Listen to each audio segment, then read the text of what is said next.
Hello, wonderful viewers. Thank you so much for joining today for this workshop. Um, I hope you are able to learn a lot after the end. There will be a few things that I will invite you to do. My name is Adelaide Ando, and I am a student um, studying public health right now. The topic for today is depression. I know that there are a lot of people who suffer with depression and many other forms of mental illness.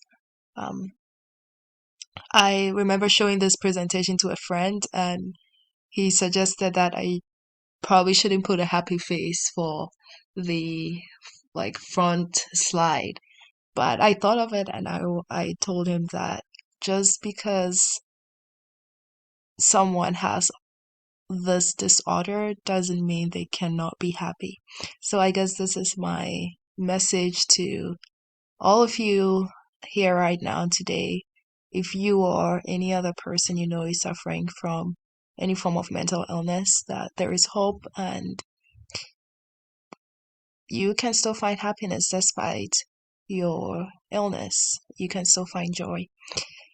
Um, yeah, so to begin with, I will just want to share some statistics about depression. Um, yeah, let's go to the next slide. Okay. So it says that according to the World Health Organization, depression is a common illness worldwide, with an estimated 3.8% of the population affected. That's that's quite a good number over there, including 5% among adults and 5.7% among adults older than 60 years. In 2001, approximately 280 million people in the world had depression. Out of this number, 3 to 5% are males and 8 to 10% are females. Um, yeah, that's some interesting statistics right there, and how out of that percentage, women are mostly affected. I think that's should be taken into account as well. Um, so there are so many kinds of depression. Someone would ask, "What is depression? How do I know if um I'm depressed right now?" And I mean, we have like daily moods, and there are times that we are really excited, and there are times that a lot of things go wrong um in our lives. Like Murphy's Law, what can go wrong goes wrong. So there are days that everything that could go wrong, that could possibly go wrong, will go wrong.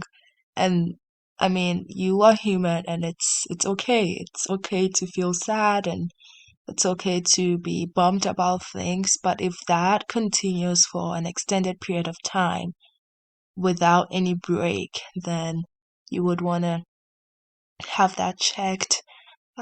But depression, also like major depression, also known as clinical depression, is usually characterized by the loss of interest in activities, causing significant impairment in daily life. So just like what I said, you feel sad, you do not feel like doing anything, things that you're interested in, like hobbies and things that you would usually do for fun, you've lost interest in all of those things. And if this happens for an extended period of time, then you do want to get to a physician to check that out. Um, Depression can be caused by a lot of things. I had someone ask like what causes depression? Can we avoid it? Can we prevent it? Mostly, just like I said before, some people go through that because of trauma or experiences that they've had. Um, Sometimes it might be due to hormonal changes in our body, so it can be um, biochemical, or it can be physical, it can be psychological, or it can be just social. Like a lot of teenagers suffer with depression because of high school and life with being a high schooler and all the things that are expected from teens. And so that could be an example of how the environment um, make people depressed. Um, yeah, let's move on to the next slide. Okay.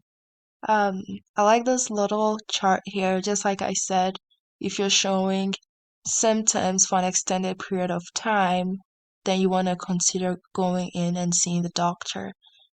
So this little chart over here kind of goes over like some of the symptoms that may suggest that you have depression. And the first is depressed mood most of the time. And just like I said, it's important to know because everyone goes through depression sometimes. Like I get depressed sometimes, and I'm pretty sure the president of the United States get depressed too. Like it happens. It happens to everyone. But it is important to know and understand that it can happen to everyone, but also it should happen for an extended period of time. So if you're not getting out of it, then you want to go see a doctor. So you should have at least 5 of these symptoms shown here. Lack of energy or restlessness, loss of pleasure in normal activity, feeling of hope and worthlessness, sleep disturbances, eating disturbances, difficulty concentrating, and suicidal thoughts. So you want to have that checked.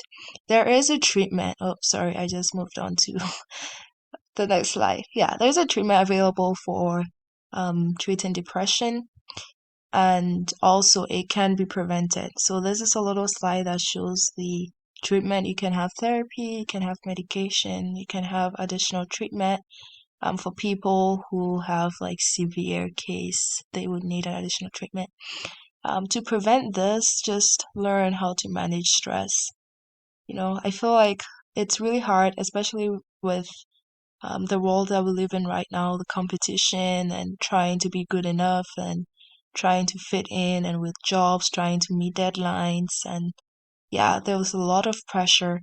And so it's hard. It's so hard to manage stress, but trying to keep that under control and avoiding drug and alcohol, regular exercise and sleep, and improving socialization. Actually, it's really important to talk to people. That is so good for your sanity. So yeah, those are some things that can help prevent depression. It doesn't mean that doing all these things will avoid you from being depressed, but it definitely can help you um, overcome it quickly. And this is a call to action. Actually, this um, post right here are some questions that you can answer, and these questions actually would help the physician know if you're depressed or not. So it kind of shows how many times you've gone through or suffered all these like symptoms and for how long it has been. Anyway, so I hope you are able to go through this questionnaire and actually answer them and check that out for yourself. For more information, you can visit our website in the link right down here. Thank you so much for joining this workshop, and I hope you've learned a lot, and I hope you actually do this activity over here. Thank you.